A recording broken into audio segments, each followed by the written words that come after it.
안녕하세요, 구독자 여러분. 사연에 빠지다의 DJ 민영입니다. 여러분, 권선징악이라는 말 아시죠? 오늘 사연은요, 이 권선징악을 제대로 보여주는 이야기입니다. 어떤 사연인지 지금 바로 만나볼까요?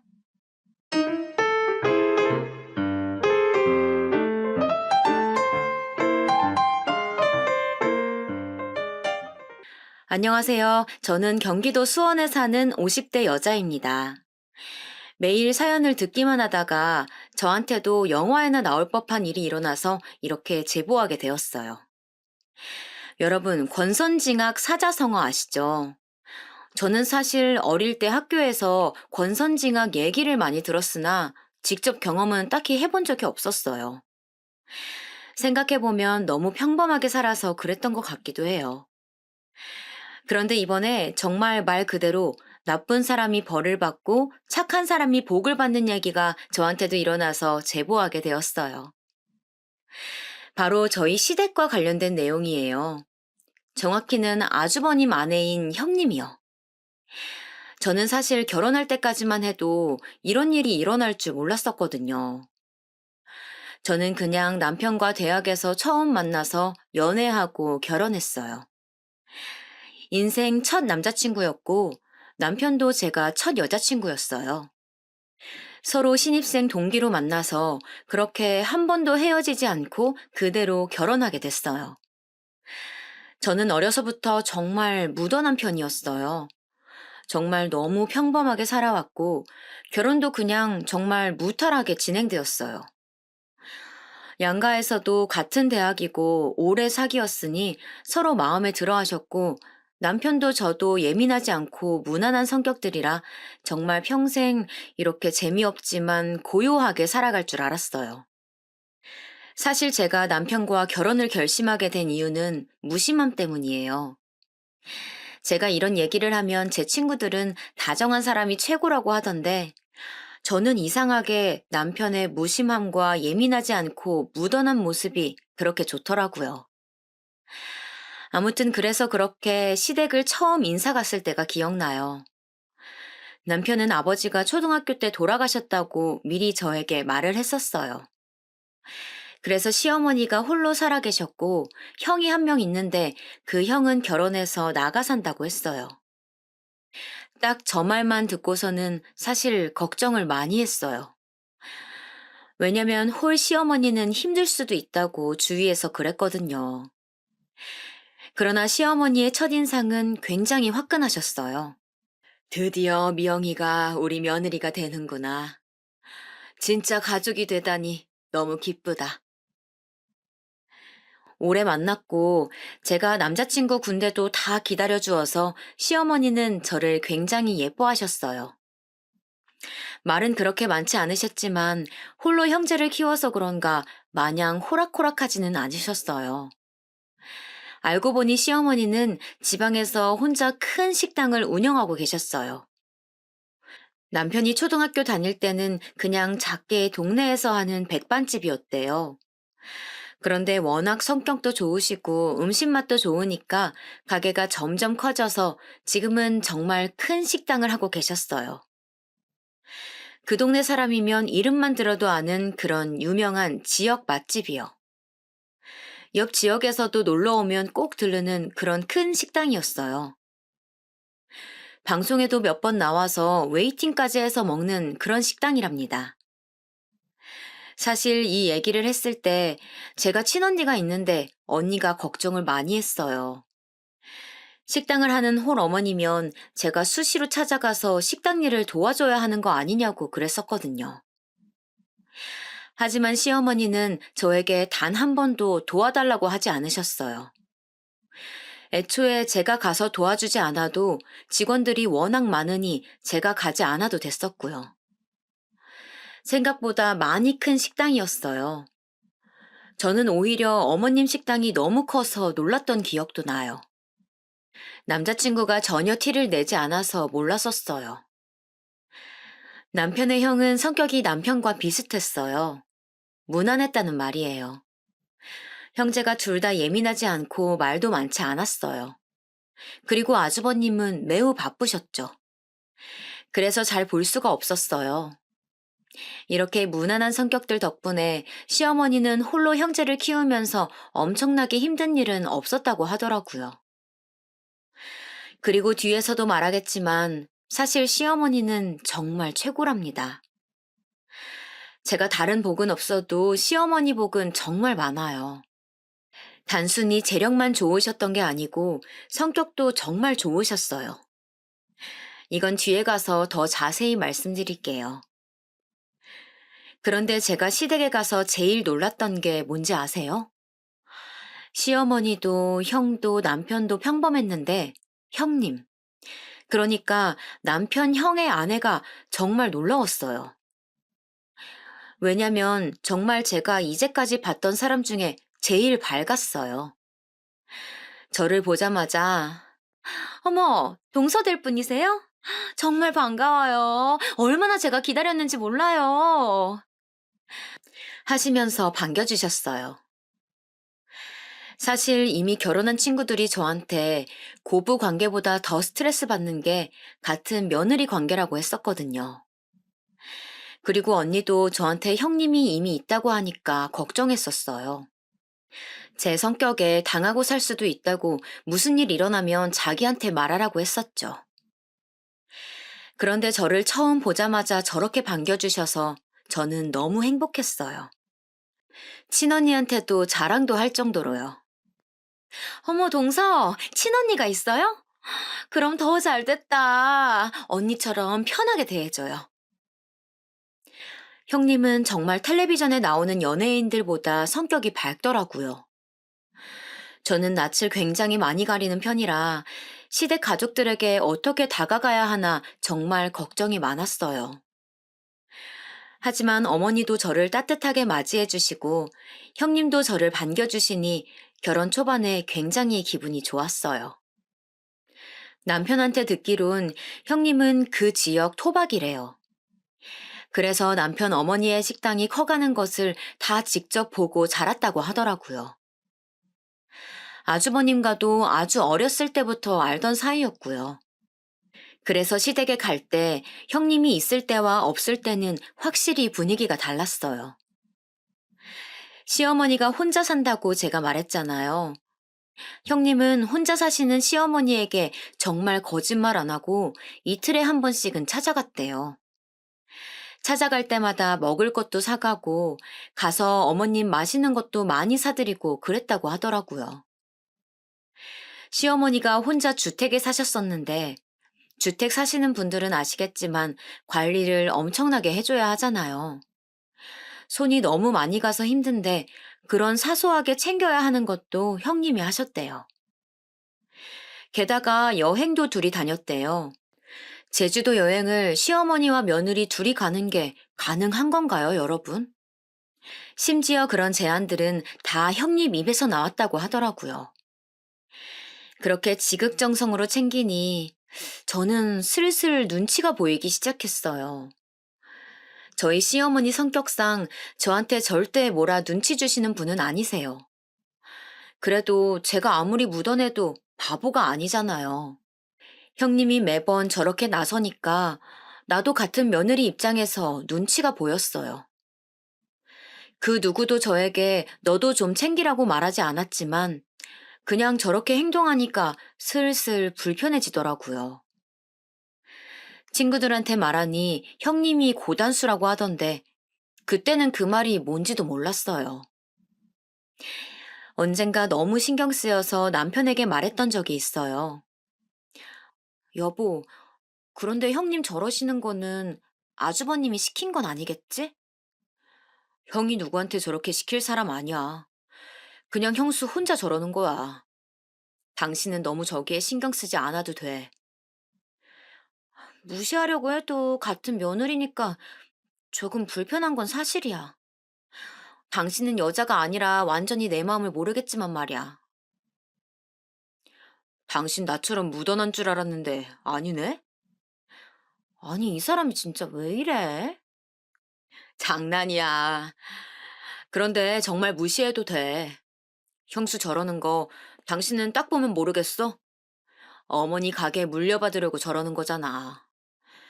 식당이 가면 갈수록 더 유명해지고 있잖아. 그거 노리고 저러는 거야. 이제야 해답이 보이는 기분이었어요. 저는 전혀 눈치를 채지 못하고 있었는데, 바로 가게를 노리고 시어머니에게 잘해준 것이라고 하더라고요. 남편 말이 사실인지 아닌지는 모르겠으나, 일단 얘기를 듣고 보니 그럴 수 있는 이야기더라고요. 사실 시어머니는 식당이 커서 요리를 하거나 서빙을 하시지는 않아요.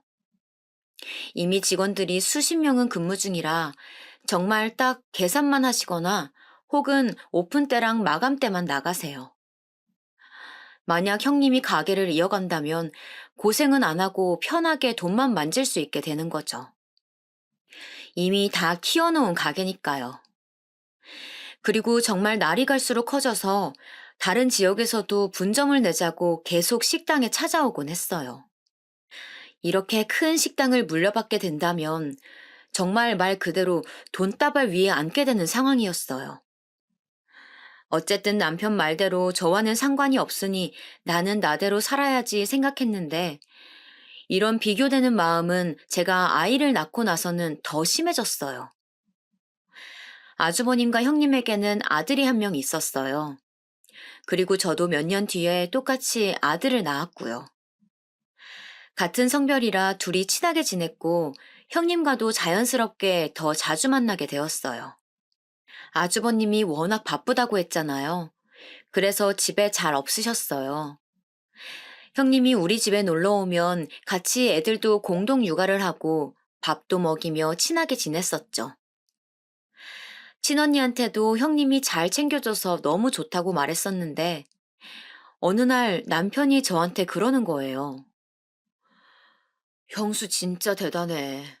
아기를 어떻게 매일 보여줘? 저는 정말 깜짝 놀랐어요.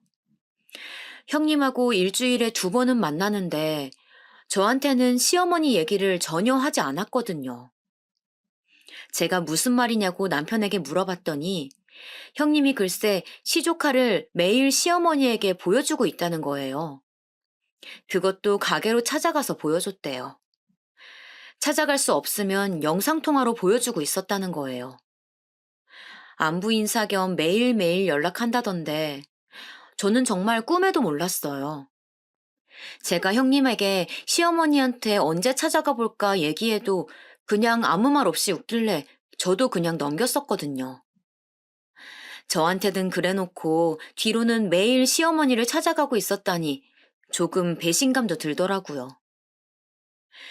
시어머니는 저에게 싫은 소리를 하시는 분이 아니니까 전혀 몰랐었죠. 오히려 시어머니는 저에게 임신했을 때부터 정말 많이 챙겨주셨어요.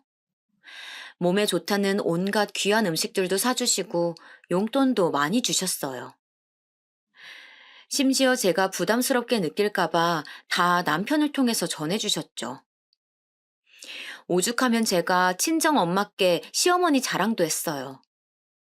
친언니에게도 나 다른 건 몰라도 시어머니 복 하나는 타고났다고 했을 정도로요. 제 친언니도 인정할 정도였어요. 시어머니는 신기할 정도로 알아서 필요한 것 때가 되면 다 챙겨주셨거든요. 저는 정말 시어머니가 저렇게 행동해 주시니까 너무 감사하면서도 또 죄송스러웠어요. 그러면서 아무리 시어머니가 묻어나시더라도 저렇게 형님처럼 지극정성으로 대하는 것과 아닌 것은 당연히 차이가 날 수밖에 없다고 생각했어요. 신혼 때 비교됐던 마음이 훨씬 커지게 되었죠. 그래도 형님이 혼자 저러는 걸 누가 말리겠어요. 그냥 사람 자체가 챙기는 거 좋아하나 보다 이렇게 생각하며 좋게 생각하려고 노력했죠. 이 뒤로 종종 잊을만 하면 형님은 저랑 비교되는 행동을 했어요. 아무리 제가 좋게 생각해 보려고 노력해봐도 형님이 저렇게 나오시니 자꾸 마음이 속상하더라고요. 자꾸 제가 부족하게끔 보이더라고요. 저도 나름 노력한다고 하는데 형님에 비하면 보잘것 없어서 그게 속상했어요. 하지만 그럴 때마다 남편이 저렇게 행동하는 거 언제까지 갈 것 같냐고 우리는 우리의 길을 걷자고 해서 위안으로 삼았죠. 형님은 저를 대놓고 미워하거나 견제하거나 그러진 않았어요. 하지만 은근히 저러니까 제가 화내기도 애매하더라고요. 그렇게 오묘한 사이로 아이들도 점점 커갔고, 저도 중간에서 눈치가 조금 보이긴 했지만 남편만 믿고 의지하며 잘 지냈었어요. 아이가 초등학교에 입학하자 더 바빠져서 저도 어느 정도 내려놓고 살고 있었죠. 아, 이렇게 말하니까 저는 시댁에 못해준 것처럼 생각하실 수도 있는데 전혀 아니랍니다. 저희 친정에서도 시어머니가 혼자 사시니까 많이 챙겨주라 말씀하셨고, 저도 시어머니가 싫지 않고 오히려 잘 만났다고 생각해서 나름 도리는 하던 상황이었어요. 형님처럼 매일 연락은 하지 못해도 주기적으로 찾아갔었고, 명절이나 생신 때에도 섭섭하지 않게 챙겨주었어요.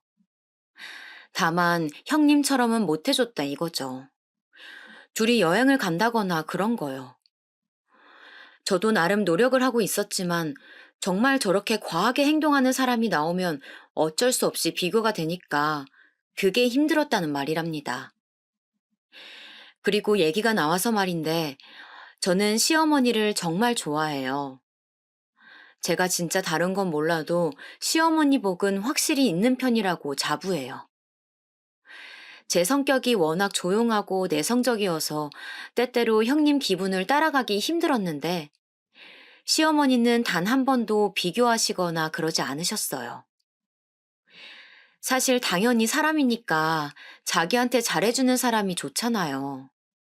당장 제가 시어머니라고 생각해봐도 저는 저한테 잘하는 며느리가 더 예쁠 것 같거든요. 그런데도 시어머니는 저에게 내색 한 번 하신 적 없어요. 그래서 지금까지도 참 감사해요. 아무튼 그러던 어느 날 남편이 저녁 먹다가 얘기를 꺼냈어요. 형수가 어머니한테 식당 옆에 카페 하나 차리고 싶다고 했대. 갑자기 무슨 카페? 말 그대로 식당이 백반집이니까 옆에서 카페 차리면 서로 좋은 영향을 줄 수 있을 것 같다고 그랬다네. 어머니는 그거 듣고 당신이 돈 내주신다고 했나 봐. 아, 그래? 잘 됐네. 자기는 괜찮아? 뭐가? 형수한텐 카페 차려주는데 자기한테는 아무것도 없잖아. 나는 그냥 이렇게 사는 게 운명인가 보지 뭐. 제가 이렇게 얘기하자 남편은 크게 웃었어요. 저의 이런 점이 좋다나 뭐라나. 그런데 진심이었어요. 저는 어머님이 형님한테만 카페를 차려주셔도 아무렇지도 않았어요. 그리고 이미 시어머니는 저한테 충분히 잘해주셨어요. 여기서 오히려 더 바라는 게 민망해질 정도였어요. 그런데 어머님도 저한테 연락이 오더라고요. 아가, 만약 너도 카페 차리고 싶으면 언제든지 말해라. 카페가 아니어도 좋으니 뭐든 하고 싶은 거 있으면 말해. 저는 정말 괜찮아요, 어머님. 너는 애가 왜 이렇게 욕심도 없고 착하기만 하니? 저는 진짜 괜찮았는데 옆에서 오히려 난리가 나더라고요. 심지어 어머님 가게에 찾아가도 직원분들이 저를 보면 괜찮냐고 그러더라고요. 형님은 그렇게 신이 나서 카페를 열었어요. 저도 가서 몇 번 도와주었는데 형님이 종종 그러더라고요. 동서도 좀 몇 번 가서 얼굴 비추고 가게 하나 열어달라고 해. 저는 정말 그냥 이대로 평범하게 살고 싶은데 형님은 그게 아니었나 봐요. 심지어 카페를 열고 나서는 더 심해졌어요. 아예 붙어 있겠다. 틈만 나면 식당으로 가서 시어머니한테 갔다고 하더라고요. 어머님 식당이 정말 지역 명소가 되어서 주변에 카페와 식당들이 생기기 시작했는데 형님이 카페를 바로 옆에다 차리니 자연스럽게 매출도 많이 올랐어요. 또 같은 식구가 하는 거니까 단골분들도 많이 찾아주셨어요. 사실 저는 저 정도로 노력하면 식당 그냥 물려받았으면 좋겠더라고요. 형님은 카페를 열고 눈에 띄게 얼굴이 좋아졌어요. 하고 다니는 차림도 많이 달라졌고요. 사람이 여유가 생기니까 하고 다니는 행세가 많이 달라지더라고요. 저한테 형님은 가끔 흘러가는 말로 동서, 돈이 최고야. 이렇게 말했던 게 기억이 나요. 아무튼 그렇게 살고 있었는데 남편이 이번엔 시어머니가 형님 어머님한테도 가게 하나를 열어줬다고 하더라고요. 무슨 가게냐고 물어보니까 옷가게래요. 형님 친정이 여유롭지 않다는 것은 알고 있었어요. 저는 형님도 형님이지만 시어머니도 정말 대단하다는 생각이 들었어요. 며느리는 아들하고 같이 사니까 가게를 차려줄 수 있지만 사돈까지 챙기시다니 정말 대단하다는 생각만 들었어요. 형님도 정말 대단했어요. 저는 친정이 아무리 어려워도 대놓고 우리 친정 도와달라고 말 못할 것 같은데 형님은 시어머니한테 부탁도 잘하더라고요. 그뿐만이 아니었어요. 형님은 아이를 사립학교에 보내고 싶었나 봐요. 시어머니한테 부탁해서 아주 비싼 학교에 보냈어요. 어머님이 우리 아이도 저 학교에 보내라고 하셨지만 저는 그냥 평범하게 키우고 싶어서 거절했어요. 아이가 커가면서 형님의 사치도 점점 심해졌어요. 저는 그냥 아이는 아이답게 키우고 싶었거든요. 그런데 형님은 아니었나 봐요. 어디서 처음 듣는 브랜드의 옷을 입히고 어디 학원을 보내야 하고 그런 게 굉장히 심했었어요. 그럴 때마다 시어머니는 또 엄청나게 지원해 주셨죠. 그리고 시어머니의 식당처럼 형님의 카페도 장사를 잘하는지 많이 바빠졌어요. 제가 몇 번 찾아갈 때마다 직원들도 꽤 많이 보였어요. 카페 옆으로는 호프집이 있었어요. 젊은 남자 사장이 하는 곳이었는데 저와 남편도 종종 갔었던 기억이 나요. 분위기도 굉장히 좋아서 몇 번 찾아갔어요. 형님도 카페 바로 옆에 있는 가게니까 자주 가더라고요. 그래서 다 함께 일 끝나고 맥주도 마시고 그랬어요. 그렇게 카페 장사가 잘 되면 좋은 일이니까 저는 잘 됐다고 남편에게 말했어요. 그리고 형님은 제 생각보다 돈을 정말 많이 좋아하더라고요. 카페를 열고 장사가 조금 되자 대놓고 사치를 부리기 시작했어요. 차도 좋은 것으로 새로 바꾸고 집도 이사 가고 입고 다니는 옷도 바뀌었어요. 남편이 어느 날 저녁 먹다가 저에게 말하더라고요. 형수 돈 좋아하는 건 알겠는데 너무 노골적이라 보기 안 좋아. 그 말을 듣고 생각을 해봤어요. 형님이 아무리 카페가 잘 된다고 하더라도 하고 다니는 것은 그 이상이었거든요. 남편이 살짝 말해주기론 아주버님도 알고 계신다고 하더라고요.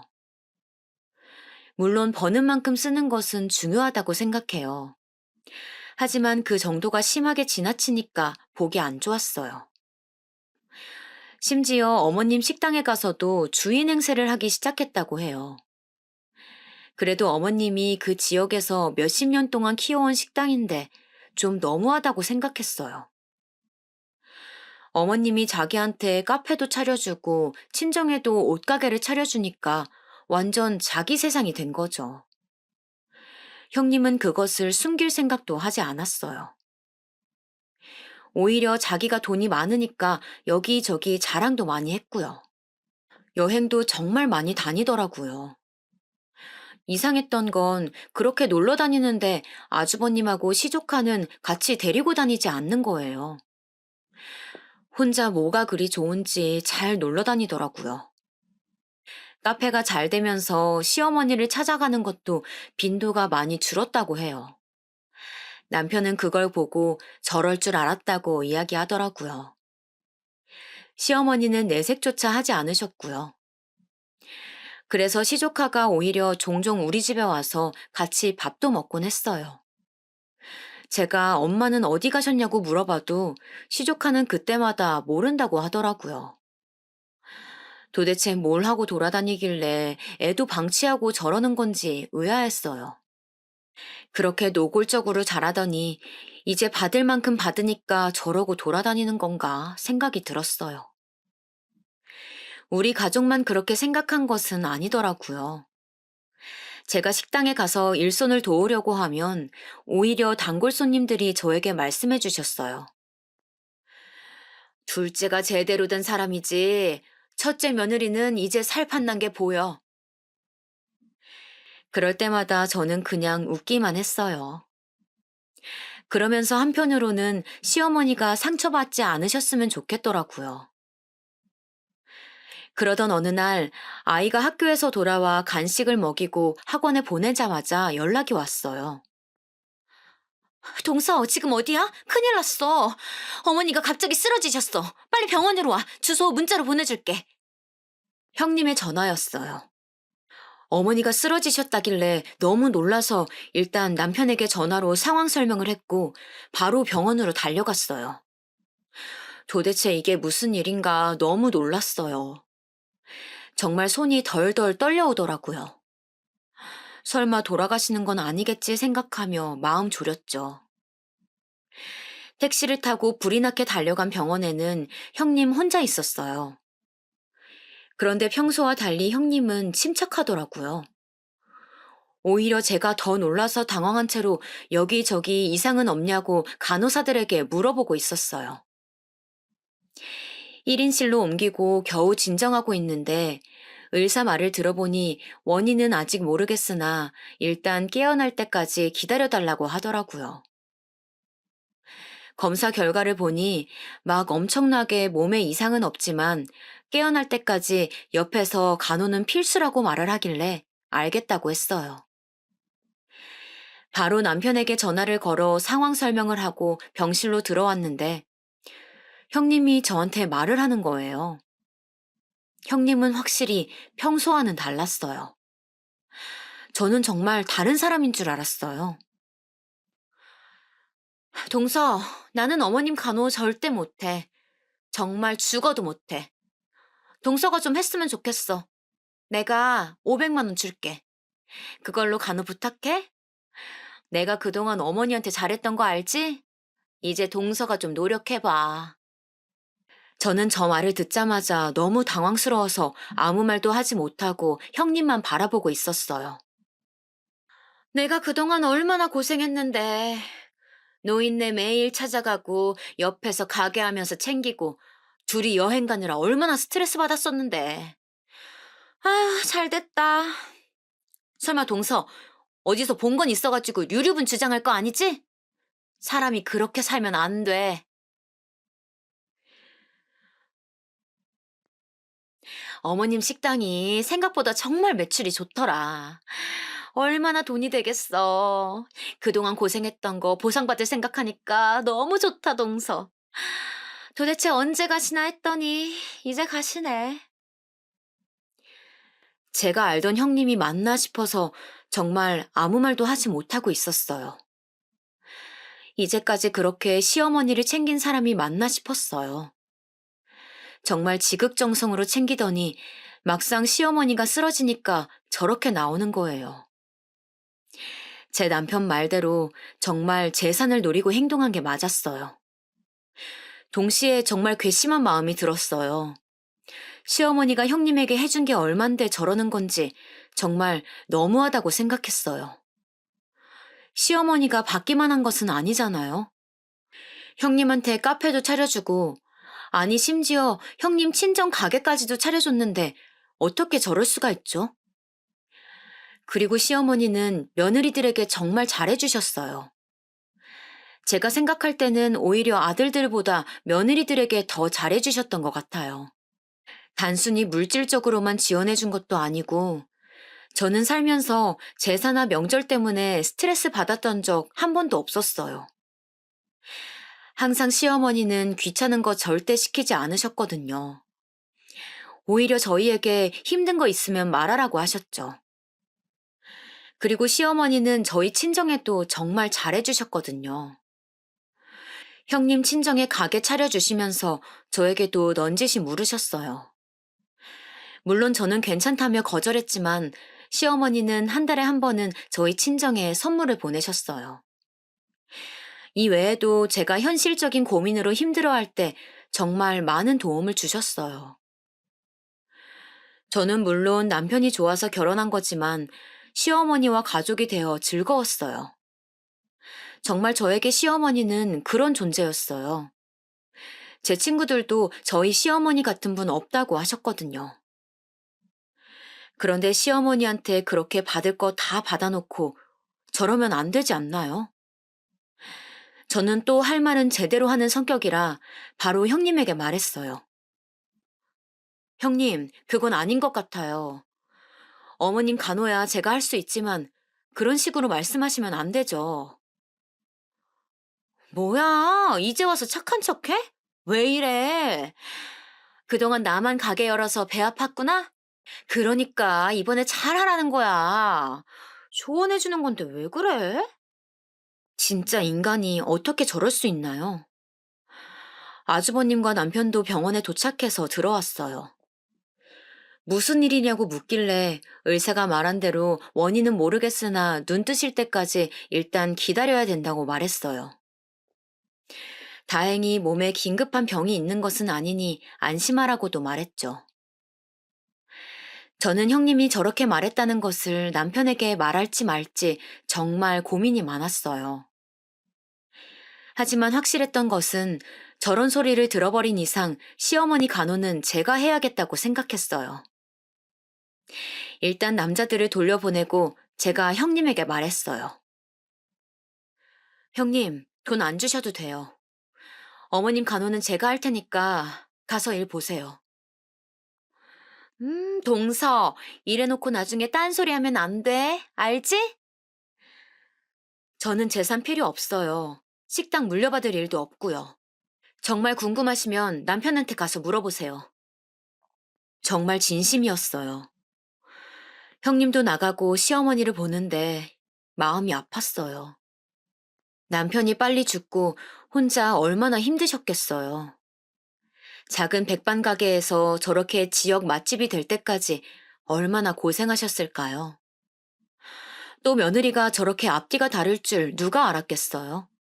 그것도 모르고 카페까지 차려주고 며느리 친정에까지 가게를 차려주다니 정말 저는 시어머니가 안쓰러웠어요.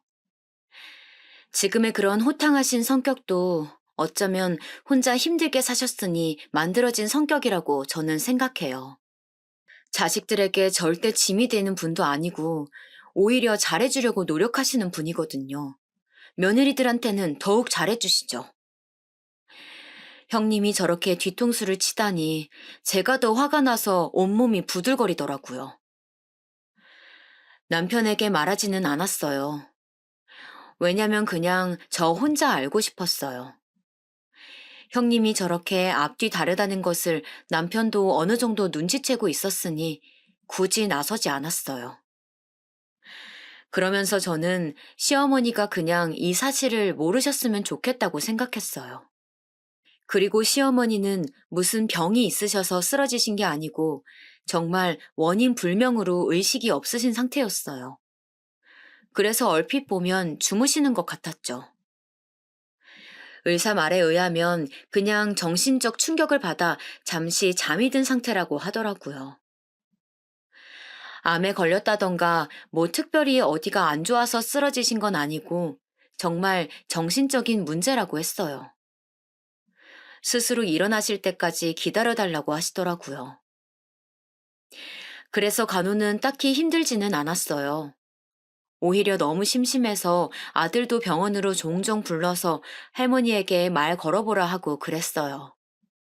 남편이 저한테 고맙다고 말했지만 제가 하는 건 그냥 정말 옆에서 어머니가 눈을 뜨는지 안 뜨는지 지켜보는 것이어서 힘들지는 않았어요. 형님은 시어머니가 쓰러져서 병원에 있는 동안 저에게 어떠한 연락도 없었어요. 가끔 오히려 아주버님이 방문하셨죠. 아주버님은 굉장히 바쁘신 분이셨는데 짬을 내서 시어머니를 보러 오시더라고요. 그런데 저는 형님 얘기를 먼저 꺼내고 싶지 않아 일부러 말을 안 했는데 아주버님이 오히려 저에게 물어보시더라고요. 집사람 혹시 안 들렸나요? 아까 병원 간다고 그러던데. 그래요? 아, 제가 못 봤나 봐요. 형님은 그새 거짓말도 하고 돌아다녔나 봐요. 병원은 무슨. 저는 정말 시어머니가 쓰러지고 형님을 코빼기도 보지 못했어요. 형님을 생각할수록 점점 화가 나기 시작하더라고요. 그래도 그냥 참자 생각하며 넘겼죠. 그러면서 속으로 저렇게는 살지 말아야지 다짐했어요. 친언니에게도 전화해서 형님 욕을 했어요. 돈의 유무를 떠나 사람이 저렇게 앞뒤 다르게 행동하니까 너무 없어 보인다고 욕했던 기억이 나요. 그렇게 몇 주가 지났을까요? 어머니가 그날따라 조금 이상했어요.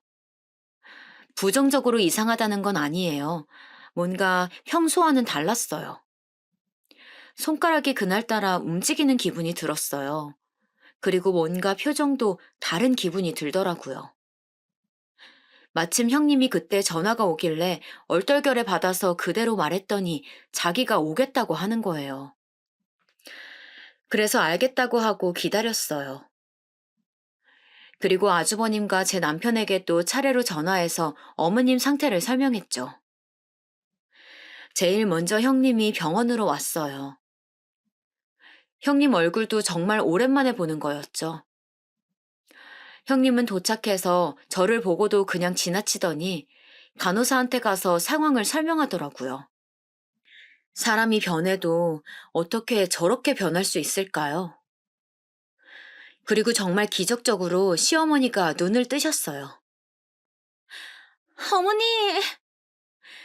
형님은 거의 오열하기 시작했어요. 어머님, 제가 얼마나 걱정했는지 아세요? 시어머니의 이불을 부여잡고 형님은 그동안 자기가 걱정하느라 너무 속상했다. 가게 일이 손에 잡히지 않더라 등등 말을 하기 시작했어요. 반면 시어머니는 평온하셨어요. 저는 형님 보고 진정하라고 하고 일으켜 세웠어요. 시어머니가 깨어났으니 간호사와 의사들이 들어왔어요. 몇 가지 물어보고 이상이 있는지 건강 상태를 확인하기 시작했어요. 정말 다행히 시어머니는 건강에 치명적인 이상이 있던 것은 아니었어요. 의사는 오늘 하루 지켜보고 내일 퇴원해도 좋다고 그랬죠. 특별히 나쁜 점은 보이지 않았다고 말했어요. 저는 정말 걱정을 많이 했었는데 다행이라고 생각했어요. 어머님, 그동안 정말 너무 걱정 많았어요. 제가 진짜 밥도 안 넘어가더라고요. 형님이 옆에서 또 걱정을 많이 했다고 말했어요. 그만해라, 듣기 싫다. 그 순간 시어머니가 소리를 지르셨어요. 저는 시어머니가 저렇게 소리 지르시는 것을 처음 봤어요. 그리고 듣기 싫다니 이게 무슨 일인가 싶어 시어머니를 쳐다봤죠. 사실 너무 놀랐어요. 눈 뜨시자마자 저러실 줄은 몰랐거든요. 네가 내 걱정을 해? 그런 사람이 둘째한테 돈 줄 테니까 간호를 시켜? 뭐? 그동안 고생? 내가 그때 다 듣고 있었어. 세상에, 알고 보니 시어머니는 쓰러지셔서 병원에 실려오셨을 때 다 듣고 계셨다는 거예요. 그런데 여러분, 더 충격적인 말은 뒤에 나오는 말이었어요. 카페랑 사돈댁한테 마련해준 가게도 다 빼라. 명의는 내 명의니까 그냥 내가 다 처분해야겠어. 어머님, 갑자기 왜 이러세요? 갑자기? 내가 너 호프집 사장하고 바람난 거 모를 줄 알아? 그 소리에 옆에서 듣던 제가 더 놀랐어요. 바람이라니, 그것도 호프집 사장하고? 형님은 망부석처럼 굳어서 아무 말도 하지 않았어요. 내가 너네 같이 아파트 들어가는 것 보고 놀라서 쓰러졌는데 손바닥으로 하늘을 가려. 정말 어떻게 이럴 수가 있어? 내가 정말 분통이 터져서 살 수가 없어! 그 순간 아주버님과 남편도 병실에 들어왔어요. 시어머니는 아들들을 보자 눈물을 흘리셨어요. 아이고, 불쌍한 내 아들. 어떡하니, 정말. 아주버님과 남편은 이유를 모르니 영문을 모르겠다는 표정이었어요. 어쩌다 저런 여우 같은 여자한테 걸렸어. 돈 좋아하는 건 알고 있었는데 바람이 나다니 정말 이게 무슨 일이니? 그냥 돈만 좋아하는 거면 누가 뭐라고 하니? 세상에 호프집 사장하고 바람이 났단다. 시어머니는 저희가 다 같이 있는 곳에서 형님이 불륜했다고 말씀하셨어요. 아주버님은 정말 모르고 계셨는지 형님에게 묻더라고요. 형님은 처음에는 절대 아니라고 했어요. 무슨 소리냐고 자기는 너무 당황스럽다고 하더라고요. 어머님, 어떻게 저한테 그러세요? 제가 이제까지 어머님한테 잘했던 거 어머님이 더 잘하시지 않으세요? 갑자기 불륜이라뇨. 네가 옆가게 사장이랑 여기저기 다닌 거 내가 모를 줄 알아? 내가 한두 번 그런 소리 들은 게 아니야. 네. 알고 보니 형님은 옆 호프집 가게 사장과 바람이 났더라고요. 시어머니 가게가 워낙 지역에서 유명했다고 했잖아요. 그러다 보니 지역 어디를 가도 시어머니를 알고 계셨어요. 그 가게에 매일 드나드는 형님도 당연히 사람들이 알고 있었고요. 그런데 겁도 없이 바로 옆 가게 사장하고 바람이 났던 거였어요. 게다가 형님이 그 지역 토박이라 형님도 모르는 사람이 없었는데요. 당연히 손님분들이 여기저기서 목격하고 그걸 시어머니한테 전했던 거예요. 형님은 인정하지 않았어요. 오히려 증거 있냐고 막 울면서 소리를 지르기 시작했어요. 그러자 시어머니는 말씀하셨죠. 내가 두 눈으로 똑똑히 봤다니까? 니네 같은 아파트 들어가는 거. 나중에 알고 보니까 지역 주민들이 형님과 옆가게 사장이 둘이 붙어 다니는 것을 보고 사진을 찍어 시어머니에게 보냈더라고요. 식당이 워낙 오래되다 보니 단골 손님도 매우 많았거든요. 형님은 카페로 번 돈으로 두 집 살림을 하고 있었다고 해요. 정말 간도 크게 같은 지역 안에서 아파트를 새로 얻어 살고 있었다고 하네요. 그걸 본 사람이 한둘도 아니고요. 워낙 어머님이 식당도 크게 하셨고 형님은 바로 옆에서 카페를 운영하고 있었으니 당연히 사람들 눈에 띄었던 것 같아요. 게다가 불륜남도 바로 옆 가게에서 호프집을 운영하고 있으니 식당을 몇 번만 왔어도 알아차리고도 남을 사실이었어요. 바람도 정말 통 크게 하고 있더라고요. 알고 보니 형님은 혼자 여행을 다녔던 게 아니었어요. 불륜남과 여행을 다녔더라고요. 어쩐지 이제야 시조카가 왜 혼자 있었는지 알게 되었어요. 다 알고 나니까 모든 퍼즐이 맞춰지기 시작했죠. 이걸 옆에서 사람들이 보다 못해서 작정하고 시어머니에게 알렸다고 하더라고요. 나중에 이렇게 발뺌할까봐 사진도 몇 장이나 찍어놨다고 하더라고요. 아니, 사실 사진까지 갈 필요도 없이 그 아파트에 들어가기만 해도 발각될 사실이었어요. 그 소리를 듣고 시어머니도 긴가민가해서 직접 아파트로 갔고 거기서 형님과 호프집 사장을 보았다고 해요. 충격을 받은 시어머니는 그대로 쓰러지셨죠. 시어머니는 안 그래도 불륜 사실을 알고 충격을 받으셔서 쓰러지셨는데 간호도 못하겠다는 소리를 듣고 일어나지를 못하셨다고 하셨어요. 그러면서 저한테 고맙다고 하시더라고요. 누워 계셨지만 정신이 완전히 나간 것은 아니었다고 하더라고요. 중간에 제가 어머님께 뭐라고 말한 것도 기억하시고 제가 아들을 데려와서 할머니한테 인사하라고 한 것도 기억하셨어요. 그것도 모르고 형님은 오히려 좋다고 더 불륜남과 돌아다녔나 봐요. 그렇게 형님은 증거와 증인들이 너무나 많았고, 바로 아주버님은 이혼 소송을 하셨어요. 그동안 그럼 병원에 간다고 하고 호프집 사장이랑 놀러 다닌 거냐고 소리 지르셨죠. 아주버님은 배신감이 장난이 아닌 것 같았어요. 남편도 옆에서 너무 놀랐는지 굳어 있더라고요. 재산을 노리고 저랬던 것은 알고 있었지만 불륜이라는 거는 정말 상상도 못했어요. 남편도 그냥 형수가 정신 나간 줄 알았지 저렇게 불륜하며 돌아다닐 거라고는 상상하지 못했다고 했어요. 나중에 다 알고 나서야 가지가지 한다고 형수 욕을 했죠. 또 이 좁은 지역에서 간도 크다고 생각했죠. 같은 동네 살면 사실 한 달이 건너면 다 아는 사이잖아요. 카페와 형님 친정에 구해준 가게는 애초에 어머님 명의였다고 하더라고요. 어머님은 저를 따로 불러서 말씀하셨어요. 아가, 네가 카페 이어서 하렴. 어머님, 제가 과연 할 수 있을까요? 저는 정말 괜찮아요. 못할 건 또 뭐니? 아니면 명의 변경을 해줄 테니까 가게 나가지 말고 돈만 벌어. 내가 정말 고마워서 그래. 그리고 예전부터 내가 너무 못해준 것 같아 신경 쓰였어. 어머님은 형님이 하던 카페를 저에게 주었어요.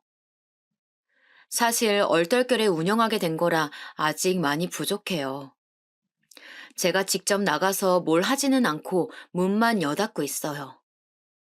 아무것도 모르고 시작했지만 그래도 나름 즐기면서 사는 중이랍니다. 형님은 어떻게 되었냐고요? 그대로 이혼당했어요. 가게는 당연히 뺏겼죠. 사실 형님 사돈 쪽에서 식당에 찾아와서 행패도 부리고 그랬어요. 가게를 줬다 뺏는 게 어디 있냐고 막 따지기 시작했죠. 그런데 그런 소리는 바람을 피운 자기 딸한테 뭐라고 해야 하는 거 아닐까요? 정말 콩 심은 데 콩 난다는 말이 이런 말이구나 싶었어요. 형님은 끝까지 자기 잘못이 없다고 했대요. 저도 남편한테 들은 건데 오히려 법원에서 자기가 피해자라고 했다고 하더라고요. 혼자 시어머니 부양하느라 힘들었다고 말도 안 되는 소리도 하고 막 이대로 당할 수는 없다고 오열하기도 했대요. 사람이 양심이 없어도 너무 없지 않나요? 시어머니 부양이라니 저는 그 말을 듣고 너무 어이가 없어서 웃었어요. 오히려 시어머니가 저희에게 지원을 너무 많이 해주셔서 문제가 되지 않을까 걱정은 했어도 혼자 부양하느라 힘들었다니요. 그런 사람이 카페도 받고 친정 가게도 차려달라고 하나요? 또 이것도 나중에 알고 보니 시어머니가 쓰러지셔서 병원에 계실 때 식당에서 자기가 사장인 것처럼 행동해서 직원들 불만도 매우 많았다고 해요. 시어머니는 직원들에게 절대 막대하지 않았는데 형님은 막 이것저것 시키고 그래서 직원들끼리 만약 형님이 사장이 된다면 그만둘 생각도 있었다고 해요. 시어머니가 쓰러지시기 전부터 형님이 그런 낌새가 보이긴 했었지만 시어머니가 쓰러지고 나서는 더 심해졌다고 그러더라고요. 그러면서 노골적으로 티를 내기도 했었대요. 이 가게 이제 내 거니까 뭐. 이런 말도 서스럼 없이 하고 그랬다고 하네요.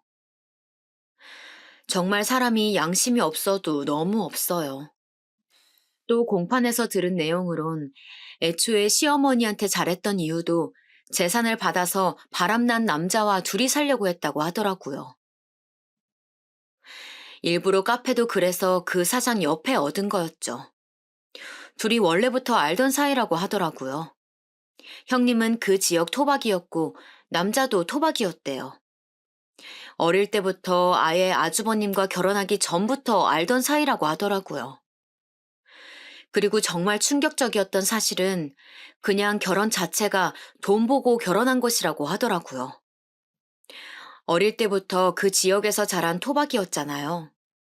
작은 백반집이 점점 잘 되니까 그걸 보고 있다가 아주버님한테 다가가서 계획적으로 결혼을 했다고 하더라고요. 애초에 사기 결혼이었던 거예요. 재산을 노리고 한 결혼이니 그렇게 시어머니에게 잘했던 거고요. 이 사실은 놀랍게도 불륜남의 입에서 나온 사실이에요. 형님은 불륜남을 만날 때마다 내가 꼭 저 식당 차지하고 말 거라고 이렇게 말했다고 해요. 그리고 형님 친정도 다 한통속이었다고 해요. 그래서 옷가게도 얻어내고 이미 다 딸이 계획적으로 접근했다는 사실을 알고 있었대요. 어쩐지 모든 사실이 다 밝혀졌는데도 당황한 티가 하나도 없더라고요. 다 한통속이었던 거죠. 이 사실도 저 남자가 양심 고백을 해서 모두가 알게 되었어요. 자기도 그냥 처음엔 가볍게 생각했었는데 날이 갈수록 형님의 행패가 심해지니까 감당하기가 힘들었다고 고백했다네요. 그리고 여러분, 정말 제일 충격적이었던 게 무언지 아세요? 알고 보니 형님은 저 불륜남과 아이도 가졌다고 해요. 이것도 저 남자의 입에서 나왔어요. 남편은 애초에 형님이 아주버님과 사랑으로 결혼한 게 아니고 계획적으로 접근했던 거니까 놀랍지도 않다던데 저는 정말 충격을 받았어요. 시어머니 돈으로 가게를 열고 그렇게 사치를 부리면서 살다가 아이까지 가지다니 정말 이건 너무하지 않나요? 그래도 세상에 거짓은 없다더니 이게 다 들통이 났네요. 남의 돈으로 그렇게 행복하게 자기 하고 싶은 거 다 하고 살더니 잘 됐다 싶었어요. 저러니 시어머니가 쓰러졌던 사실이 형님에게는 얼마나 큰 행복이었겠어요. 형님의 계획은 시어머니가 저렇게 쓰러지면 식당도 카페도 자기 것이 확실히 되는 거고, 그럼 그 큰 돈을 가진 채로 아이를 낳고 불륜남과 살 예정이었나 봐요. 재산을 받고 이혼하고 싶었기 때문에 그때를 기다린 것 같았어요.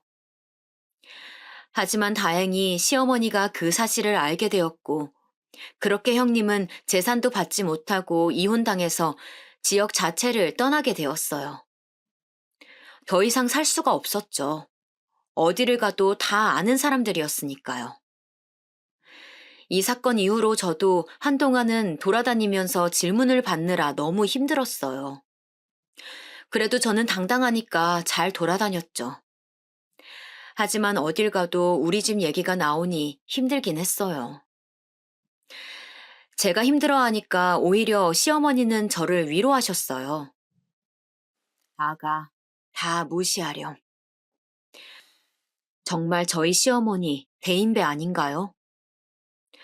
그리고 형님은 저 불륜남과도 관계가 아예 끝났다고 해요. 그렇게 요란하게 불륜하더니 나중엔 서로를 탓하며 공방에서 싸웠다고 하더라고요. 지금은 형님이 어디서 뭘 하고 사는지 모르겠어요. 애초에 궁금하지도 않지만 정말 흔적도 없이 사라졌어요. 아이를 낳았는지 말았는지도 몰라요. 아주버님도 저희 볼 면목이 없다고 식당은 남편 보고 받으라고 했다고 하더라고요. 사실 아주버님은 충격을 많이 받으셨어요. 결혼 자체가 계획적이었다는 것을 알게 되었으니 당연히 그럴 것 같아요. 아무리 아주버님이 묻어나셔도 사기 결혼은 충격이니까요. 그래서 남편과 아주버님을 일부러 많이 찾아갔어요. 사람을 좀 만나야 나아질 것 같아서요. 아주버님은 초반에는 아주 정신이 아프셨는데 점점 나아지셨어요. 오히려 시어머님보다 아주버님이 충격을 많이 받으셨죠. 하긴 저라도 남편이 저와의 결혼 목적이 돈 때문이라고 하면 정말 충격받을 것 같아요. 물론 제 친정은 부자가 아니지만요. 아, 시조카는 당연히 아주버님이 키우고 있어요. 이것도 나중에 들은 사실인데 형님은 아이에게도 신경을 안 썼다고 하더라고요. 저는 정말 몰랐는데 시조카의 입에서 나온 사실은 정말 충격적이었어요. 알고 보니 형님 정말 나쁜 사람이더라고요. 형님은 시어머니에게 아이를 보여줄 때만 예뻐했대요.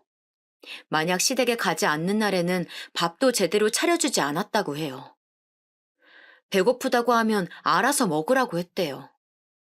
학교도 그 좋은 고급 사립학교에 가고 싶지 않았는데 안 가겠다고 하면 소리를 지르고 나가라고 하니 어쩔 수 없이 갔다고 그러더라고요. 그리고 시어머니가 쓰러져서 병원에 계실 때도 형님은 살판나서 불륜남과 노느라 아이는 챙기지 않았다고 하네요. 아주버님이 매우 바빠서 집에 잘 못 들어가셨는데 시조카는 그럴 때마다 혼자 집에 있었다고 해요. 기본적으로 밥도 잘 챙겨주지 않았대요. 이 소리를 듣는데 시조카도 너무 안쓰러웠어요. 시조카는 오히려 엄마가 이제 같이 살지 않고 아빠와 할머니랑 살게 됐다고 듣자 눈에 띌 정도로 좋아했어요. 시어머니는 시조카의 얘기를 듣자마자 바로 당신 집으로 데려가셨죠. 어머님이 손주들에게 정말 잘해주셨거든요. 시조카한테도 잘해주셨지만 저희 아이에게도 최고였어요. 저희 아이도 할머니 보러 가자고 하면 정말 좋아해요. 아주버님도 처음엔 모르셨다가 나중에 시조카의 얘기를 듣고서는 그만 힘들어 하셨어요. 저런 이상한 여자 때문에 힘들어하는 것은 시간 낭비라고 하시더라고요.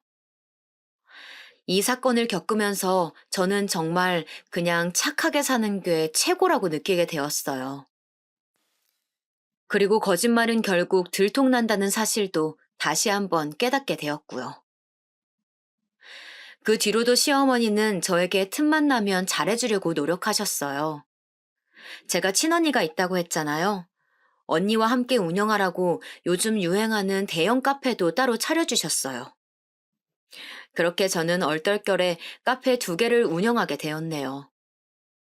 제가 분명 자신 없다고 거절했었는데 그냥 뭐 하지 말고 그럼 통장으로 들어오는 돈이나 세라고 그러시더라고요. 친언니가 제가 너무 묻어내서 속 터지는 경우가 많았는데 오히려 살다 보니까 이런 행운도 찾아온다고 정말 신기해했어요. 저는 정말 가만히 있다가 요즘 예상치 못한 돈벌이에 신이 나요. 남편이 나쁘게 살면 다 저렇게 된다고 하는데 그 말이 맞는 것 같아요. 그리고 시어머니의 식당은 저희 부부도 물려받지 않으려고요. 시어머니에게 날 잡고 진지하게 말했어요. 어머님, 작은 백반집부터 시작하셔서 정말 고생 많으셨어요. 오로지 어머님의 손에서 탄생한 가게니까 끝까지 어머님이 책임져 주세요. 나중에 할 만큼 하셨다는 생각이 들면 저희 좋은 추억으로 폐업하기로 해요. 저희가 이렇게 마음을 전하자 시어머니는 우셨어요. 그렇게 강해 보이던 시어머니가 우시니까 저도 눈물이 나오더라고요. 둘이 그래서 부둥켜 안고 울었어요. 그리고 저는 사실 한편으로는 시어머니가 안쓰럽더라고요. 아들들하고 며느리들과 손자들에게 그렇게 잘해주시는 분인데 그걸 나쁜 마음으로 형님이 이용한 거잖아요. 안 그래도 남편을 일찍 여의시고 정말 고생 많으셨을 텐데 말이에요. 작은 식당에서 저렇게 지역 명소가 되기까지 얼마나 마음고생을 하셨을까요?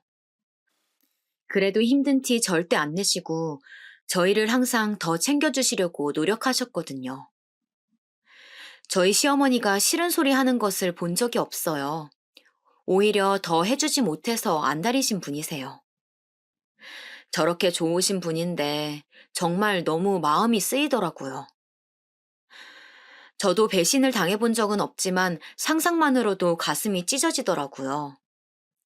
그것도 저렇게 노골적으로 티가 나게 잘해주다가 배신을 당한 거니 시어머니 속도 말이 아닐 것 같았어요.